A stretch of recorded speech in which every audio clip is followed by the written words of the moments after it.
如果让你评选2024年全球最热事件，你的答案是什么？美国大选应该实至名归吧？难道是尹锡悦的幽默戒严？什么英法轮流换政府也不是不行，毕竟总不能是中国大蒜威胁美国安全吧？卧槽，星辰破100万粉是什么鬼呀？大家新年好，我是不短小也很精悍的星辰。2024年全球局势可谓一片勃勃生机、万物竞发的场面，隔三差五就甩个名场面嘛。中东再起战端，胡塞封锁海湾，欧盟重启煤电，叙利亚秒变天，特朗普遇刺后当选，马斯克星舰重登天，法兰西总理忙轮换，阿根廷米莱急转弯，择胜死亡之握破纪录，尹桑抽象政变为红颜，政治上新保守主义全球线，科技上波音坑苦宇航员，军事上南亚小霸王顶着井盖射高超，经济上美债突破36万亿美元，观众看得目不暇接，星辰干的每日每夜。又到年底了，本期咱们就一起盘点一下这个魔幻且疯狂的2024。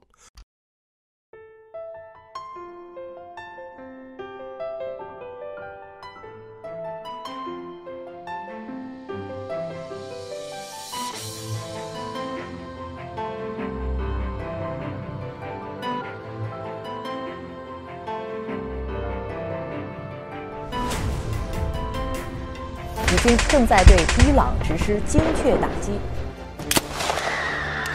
다시 한번 머리 숙여 사과드립니다. Make America great again.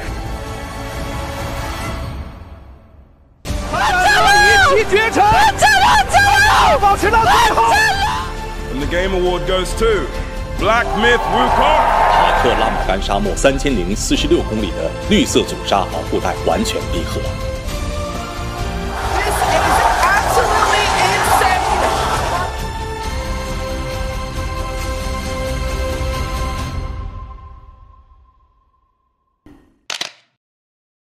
首先是政府危机。2024年7月，得益于减税、提前大选、恢复义务兵役等被英国人称为绝望清单的竞选纲领，不列颠背锅冠军苏纳克喜迎下台，至此统治英国14年的保守党迎来终结。好消息是，隔壁好兄弟法国更热闹啊！你代英8年换6任首相算啥呀？咱法兰西1年4个总理。1月份，博尔内因养老金改革辞职，擅长钩子文学的阿塔尔接班。当咱还在担心35岁2次毕业之际，这位34岁的少年刷新了法国最年轻总理的记录。法国媒体对他的评价是年轻、帅气、总蹭。上任前，小马哥对这位小号马克龙发出谆谆教诲啊！阿要不忘初心，超越和大胆，我相信你的能力能切实推进法国改革。结果人干了8个月，就成功丢掉欧洲议会和法国议会双重多数席，辞职跑路。继任的巴尼耶更狼狈啊，上台才3月就被极左极右政党联手赶下台，这也是法国政府自1962年以来首次被议会推翻。小马哥表示没关系。12月刚任命了73岁的老将贝鲁接班，换总理的速度都快赶上星辰我更新了。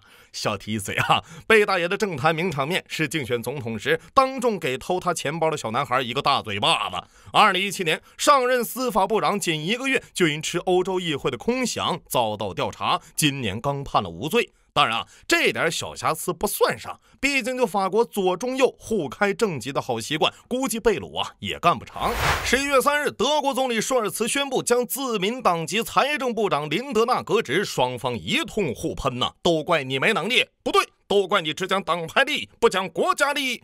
自民党旋即从政府中撤回4位部长，牢不可破的红绿灯执政联盟宣告瓦解。而舒尔茨呢，也因为没通过信任投票，在12月被迫解散议院，提前大选。图啥呢？图哈切夫斯基嘛。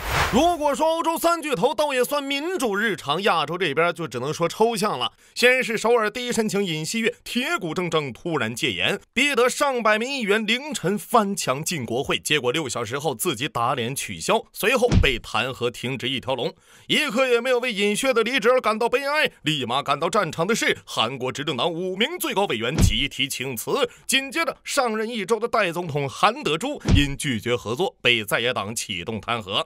同样赶在年底刷 KPI 的还有日本呐，前有岸田文雄弃选，后有石破茂上任8天解散医院，紧接着又搞出了上午辞职，下午再当选，选上后满脸生无可恋。反倒是同台的岸田和监制人嘴角比 AK 都难压。最抽象的是叙利亚，2011年小叙在国内叛军，极端组织多方围剿下，愣是顶了10多年。当所有人都以为他稳了，没想到12月反对派仅用10多天突然连克数城。12月8日，大马士革外的一声炮响，给阿萨德送来了前往莫斯科的机票。抵抗之虎桥梁崩塌，中东局势突遭洗牌。别急，高手在后头呢。美洲老二加拿大短短1个月，先是就业部长冒充原住民身份辞职，然后住房部长也要回家带孩子辞职，最后副总理弗里兰在向国会提交经济报告前几小时也撂挑子辞职。走前呢还发小作文，我们自由党的执政将不可避免走向终结。话音刚落，传出特鲁多也在考虑辞职。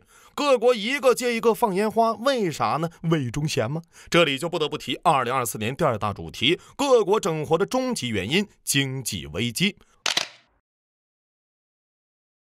2020年疫情，2022年大毛二毛打到现在，之后又赶上美联储加息，各国经济基本在鸡蛋上跳舞。点中点如法国频繁换总理，原因就是明年政府预算过不了。截至2024年6月，法国累计债务突破3.23万亿欧元，当年预算赤字占 GDP 比重 6.1%， 远超欧盟规定的 3%。咋办呢？再苦一苦百姓？不行，毕竟去年刚延迟退休，让老百姓多干2年，结果革命老区100万群众激情上街。为了解决赤字，10月前总理巴尼耶在2025预算案中决定开征3项：乌饷、非饷、北约饷那个是富人税、电力税、大企业特殊税。同时裁减公务员，将部分医疗报销外包给私企，预计将增税200亿欧，并削减400亿欧支出。想法是好的，但好的也只有想法，因为预算案要通过，必须同时避免左翼右翼政党反对，但左翼右翼主张又相互矛盾。这就好比给一个吃甜豆腐脑的和一个吃咸豆腐脑的端上一份咸甜混合的螺蛳粉，结果自然是议会老爷齐声高喊我信你个鬼，下台。欧洲火车头德国也差不多，自北溪管道被炸后，高举环保大旗的德国不仅反向制裁俄罗斯能源，2023年又关闭了最后3座核电站。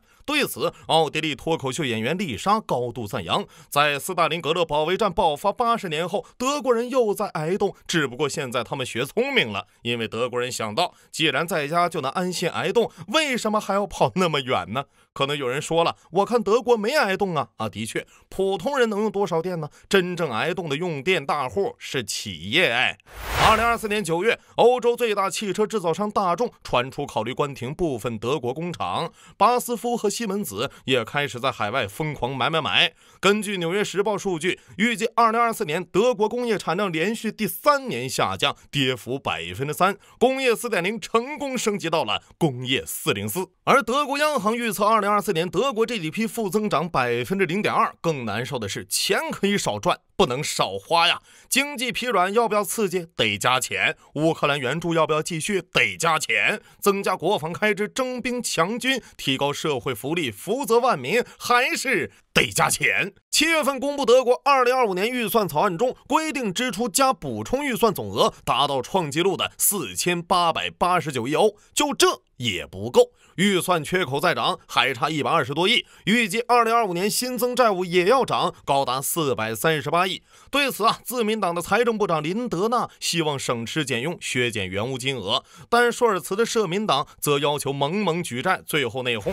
至于戴英我只能说，经济能有今天，几位前首相功不可没，大家可以去看看这2期2024年新上台的工党首相斯塔默看完财务报表宣布，英国濒临破产且支离破碎。新任财政大臣里夫斯在下议院详述了英国现在有多破败不堪，保守党留下了200亿英镑财政赤字，以及自2008年来停滞不前的经济。跟他一比我大 A 收益率简直稳如泰山。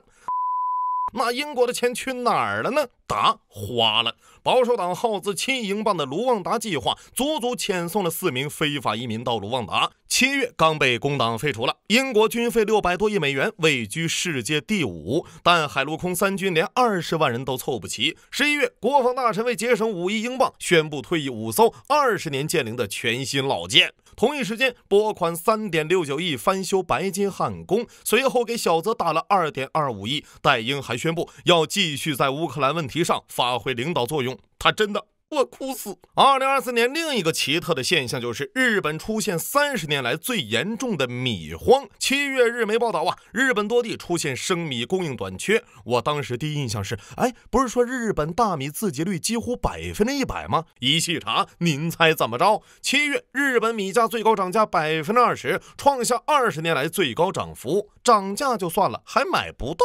大阪府8成零售店出现断货，大型商超上架30分钟秒空，东京北海道紧随其后，大米限购涨价的话题频上热搜。日媒甚至用令和米骚动来形容大米短缺，而上次这种情况要追溯到1993年平成大米骚乱。好死不死的是，日本气象厅还在8月发了个特大地震预警，虽然不到1周就解除，但再度点燃了民众抢购大米的热情。8月26日，大阪府知事吉村洋文公开请求政府开仓放粮，但手握100万吨储备粮的日本农林水产省居然一粒也不放。别问就是大米这个我们发展历史比较长，粮食商户比较丰富总之，投放储备米可能影响到大米价格，你们只是没米吃，企业可是要没钱赚了呀。至于米荒原因呢，日本当局说是2023年夏季高温导致产量下降，日媒则将责任怪到了外国游客身上，游客大量涌入造成供不应求。很喜欢笔友的一句话其实日本米价背后有个 boss， 日本农协。近年农协一直推行改稻为桑，通过补贴让农户减产大米，提振米价。同时手握1000多万会员的他，又靠着选票拿捏政府。比如日本对进口大米征收778%的关税。2024年6月，农协旗下的农林中央金库暴雷，宣布将出售超过10万亿日元的美国和欧洲债券，弥补巨额亏损。咱先挖个坑之后单出一期细聊。前面这么多基本是家家都有难念的经，而真正让各国都为之一颤的，则是特朗普重返白宫。2024年7月，宾州集会上，特朗普神之右转，收下上帝选票。紧接着，频繁当机的西宗被逼宫退选，民主党推出哈里斯接盘而这位大姐呢，仅有的天赋全点在门牙展示上。不出意外，取得历史性的大败。特朗普的当选也为本就波诡云谲的世界局势增添了更多不确定性。根据法国《世界报》，大选前欧洲领导人里希望特朗普获胜的人极少。瑞典国家银行行长直言，特朗普当选对欧洲经济有害。大选结果一出，德国舒尔茨、法国马克龙等大佬一边排队上贺表，另一边呢，欧盟立即召开紧急会议，商讨如何应对挑战。据说现场气氛沉重的如同葬礼。毕竟特朗普只需要 Make America Great Again 其他国家要考虑的就很多了，无他，为关税大棒和美国优先耳。首当其冲的便是东纳，所有额外关税再加上10%，邻居加拿大和墨西哥也被威胁加征25%，理由是阻止移民和打击毒品不利。11月29日，加拿大总理特鲁多专门奔赴海湖庄园求和，结果反遭特朗普调侃：如果加拿大经济被关税战摧毁，你们可以变成美国第51个州之后特朗普更是公开嘲讽特鲁多是伟大的加拿大州州长。得了，双方是针尖对麦芒，铁蹄遇牛郎，这还咋玩了也对让美国变大不也是伟大吗？坏消息还不止一条。12月3日，特朗普发声明不会容忍日本收购美国钢铁公司，紧接着炮轰巴拿马对穿越运河的美国船只收费过高，并奉话不改变将收回巴拿马运河的所有权。一天后在任命驻丹麦大使的声明中，他又表示，为了国家安全和全世界的自由，美国认为拥有并控制格陵兰岛绝对必要。同时又向欧盟发出最后通牒，欧盟必须大量购买美国石油天然气，弥补对美巨额贸易顺差，否则面临全面关税，堪称推板向万国宣战诏书。更离谱的是，他还要求北约成员国将国防开支从 GDP 的2%增至5%，但目前北约32国中，防务开支达到2%的都只有23国，一边是经济萎靡，一边要追加军费，真一根筋变两头堵。不管是口开玩笑，又或是漫天要价就地还钱，总之特朗普 2.0 极有可能成为未来数年世界格局变换的中心。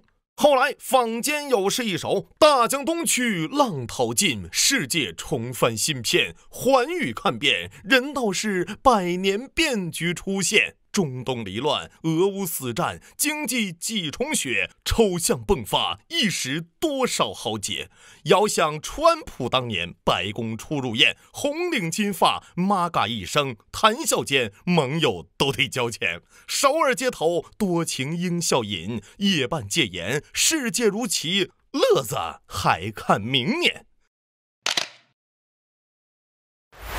截至2024年11月20日，俄乌冲突持续1000天，至今仍没有结束的迹象。8月，乌克兰军队攻入俄罗斯库尔斯克，创下2战后俄罗斯领土首次被外军攻占的记录。10月，美国证实朝鲜军队入俄作战。11月，即将离任的拜登批准乌克兰使用美制导弹袭击俄罗斯本土，双方一度爆发导弹战，局势持续升级。